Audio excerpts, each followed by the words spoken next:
Hello everyone, welcome to Savitri institute. अगर आप लोग इस चैनल में पहली बार हैं तो चैनल को सब्सक्राइब कर लीजिए।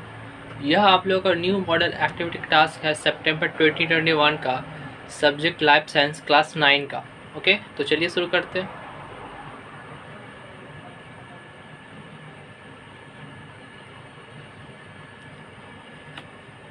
पहला नंबर है, संबंधित क्रमांक के साथ प्रत्येक प्रश्न के लिए सही उत्तर चुनकर उत्तर को पूर्ण वाक्य में लिखिए। ठीक है, तो पहला क्वेश्चन है, वाष्पो उत्सर्जन के संबंध में सही कथन का निर्धारण करें। ठीक है, तो यहाँ पे 4 ऑप्शन है। पहला ऑप्शन है, हवा की सापेक्ष आर्द्रता कम होने पर वाष्प उत्सर्जन की दर घट जाती है। ठीक है। दूसरा ऑप्शन है, हवा की गति बढ़ने पर वाष्प उत्सर्जन की दर बढ़ जाती है। तीसरा ऑप्शन है, प्रकाश की तीव्रता बढ़ने पर वाष्प उत्सर्जन की दर कम हो जाती है। चौथा ऑप्शन है, वातावरण के तापमान में कमी के साथ वाष्प उत्सर्जन की दर बढ़ जाती है। ठीक है, तो इसका सही आंसर होगा बी नंबर। ठीक है, लिखिएगा वाष्प उत्सर्जन के संबंध में सही कथन है। ठीक है, बी नंबर दीजिएगा। आगे लिखिएगा, हवा की गति बढ़ने पर वाष्प उत्सर्जन की दर बढ़ जाती है। ओके, 2 नंबर पे आते हैं। 2 नंबर है, तय करें कि निम्नलिखित में से कौन सा युग्म सही है। ठीक है, तो पहला ऑप्शन है, प्रकाश संश्लेषण का प्रकाश निर्भर चरण क्लोरोप्लास्ट के स्ट्रोमा। ठीक है। दूसरा ऑप्शन है, ग्लाइकोलाइसिस कोशिका के माइक्रोकांडिया। तीसरा ऑप्शन है, रसारोहण जाइलम उत्तक। ठीक है। चौथा ऑप्शन है, प्रकाश संश्लेषण के प्रकाश स्वतंत्र चरण क्लोरोप्लास्ट के ग्रेना। ठीक है, तो इसका आंसर होगा सी नंबर। ठीक है, लिखिएगा जो युग्म सही है वह है सी नंबर दीजिएगा। लिखिएगा रसारोहण जाइलम उत्तक। ठीक है। 3 नंबर, विशेष जंक्शन उत्तर की पहचान करें जिसे रिजर्व पेसमेकर कहा जाता है। ठीक है, तो पहला ऑप्शन है ऐसे नोड। दूसरा ऑप्शन है पुरकिंजे तंतु। तीसरा ऑप्शन है हिच का बंडल और चौथा ऑप्शन है एवी नोड। ठीक है, तो इसका आंसर होगा डी नंबर। लिखिएगा जिसे रिजर्व पेसमेकर कहा जाता है वह है डी नंबर दीजिएगा, एवी नोड। ठीक है, आते हैं अब 2 नंबर पे, रिक्त स्थान भरें। ठीक है, तो पहला क्वेश्चन है, सूर्य के प्रकाश का कण डैश को अवशोषित करके क्लोरोफिल सक्रिय हो जाता है। ठीक है, तो इसका आंसर होगा फोटोन। ठीक है। दूसरा नंबर, डैश इग्लूटिनिन रक्त समूह ए वाले व्यक्ति के रक्त में मौजूद होता है। ठीक है, तो इसका आंसर होगा बीटा। ओके। तीसरा, पपीता के पौधे के लेटेस्ट में डैश एंजाइम होता है जो प्रोटीन के पाचन में मदद करता है। ठीक है, तो इसका आंसर होगा पेपिन। ओके, अगर आप लोग अभी तक हमारे YouTube चैनल को सब्सक्राइब नहीं किए तो सब्सक्राइब कर लीजिए और लाइक्स कर दीजिए। तो आगे बढ़ते हैं।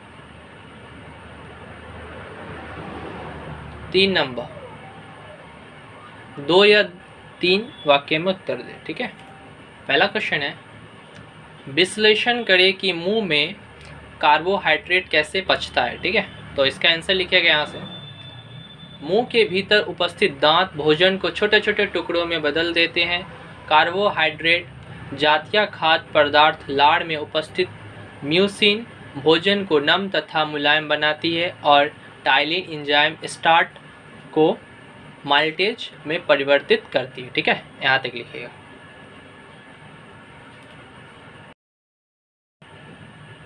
अब आते हैं दूसरा नंबर पे, कोशिका से कोशिका परिवहन में विसरण की भूमिका की व्याख्या कीजिए। ठीक है, तो इसका आंसर लिखिएगा यहाँ से, लिखिएगा कोशिका में कोशिका परिवहन में विसरण की भूमिका। ठीक है, कोशिका से कोशिका परिवहन में विसरण की भूमिका बहुत ही महत्वपूर्ण है। ठीक है, तो यहाँ पे पॉइंट वाइज लिखा गया है। तो पहला पॉइंट है, मिट्टी से खनिज लवण जल को विसरण विधि के द्वारा जड़ अवशोषित करता है, अर्थात खनिज लवणों के आयन मिट्टी जल से अशस्त वितरण की विधि से और असस्त सक्रिय अवशोषण की विधि से मूल रोम की गुहा में प्रवेश करती है। ठीक है। दूसरा पॉइंट, श्वसन तथा प्रकाश संश्लेषण के लिए आवश्यक ऑक्सीजन तथा कार्बन डाइऑक्साइड गैस कोशिकाओं परिवहन पूर्ण रूप से विसरण के ऊपर ही निर्भरशील होता है। ठीक है, यहाँ तक लिखिए। अगर आप लोग अभी तक हमारे YouTube चैनल को सब्सक्राइब नहीं किए तो सब्सक्राइब कर लीजिए और लाइक्स कर दीजिए। अब आते हैं 4 नंबर पे, निम्नलिखित प्रश्न का उत्तर दो। ठीक है, क्वेश्चन है, मानव शरीर में मूत्र के निर्माण में नेफ्रॉन की भूमिका की चर्चा कीजिए। और इसी में और एक क्वेश्चन जुड़ा हुआ है, श्वेत रक्त कणिकाओं के लिए कोई 2 कार्य लिखिए। ठीक है, तो इसका आंसर लिखिएगा यहाँ से, मानव शरीर में मूत्र के निर्माण में नेफ्रॉन की भूमिका की चर्चा। ठीक है, लिखिएगा, किडनी की रचनात्मक तथा क्रियात्मक इकाई वृक्क नलिका यानी कि नेफ्रॉन है। इसमें उपस्थित इसके अवयव की उत्सर्जन की क्रिया में मदद करते हैं। ठीक है, तो यहाँ भी पॉइंट वाइज दिया गया है। तो पहला पॉइंट है, रक्त का अल्ट्राफिल्ट्रेशन। ठीक है, लिखिएगा, नेफ्रॉन का ग्लोमेरुलस फिल्टर पेपर यानी कि छन्ना पत्र के रूप में कार्य करता है तथा इसके द्वारा अल्ट्रा फिल्ट्रेशन की क्रिया होती है। यह रक्त से urea, uric acid, creatinine, amino acid, glucose, sodium, potassium और विटामिन आदि को छानकर अलग करने का कार्य करता है। प्रति मिनट में वृक्क के ग्लोमेरुलस में माध्यम से 125 मिलीमीटर रक्त को फिल्टर किया जाता है। ठीक है। दूसरा पॉइंट, आयनों का सक्रिय पूर्ण अवशोषण। ठीक है, इसमें लिखिएगा, बोवन कैप्सूल से क्षणित रीनल नलिका में प्रवेश करता है। इसके हिल्नस लूप की माइक्रोझिल्ली से ग्लोमेरुलस क्षणित द्रव के आवश्यक अवयवों का पूर्ण अवशोषण कर लिया जाता है और महत्वपूर्ण आयनों का पूर्ण अवशोषण सक्रिय पद्धति द्वारा होता है। ओके, अब आते हैं तीसरा नंबर पॉइंट पे, उत्सर्जी पदार्थों का स्राव तथा जल का पेसिव अवशोषण। ओके, लिखिएगा, क्षणित दूरवर्ती कुंडलित नलिका द्वारा कुछ उत्सर्जी पदार्थ स्रावित होते हैं जो इन क्षणित द्रव में मिल जाते हैं। इस क्रिया के पश्चात बनी क्षणित द्रव की यूरिन यानी कि मूत्र कहलाता है। ओके, यहाँ तक लिखिएगा। और इसी में एक दूसरा क्वेश्चन जुड़ा हुआ था, उसका आंसर हेडिंग दीजिएगा, श्वेत रक्त कणिकाओं के 2 कार्य। ठीक है, तो पहला कार्य है, यह रोग उत्पन्न करने वाले जीवाणुओं को खाकर शरीर की सुरक्षा करते हैं। ठीक है। दूसरा कार्य, ये हेपेरिन जो रक्त को रक्त नालियों के अंदर जाने नहीं देता है तथा एंटीबॉडी का निर्माण करते हैं। ठीक है, तो ये रहा, यहाँ तक लिखिएगा।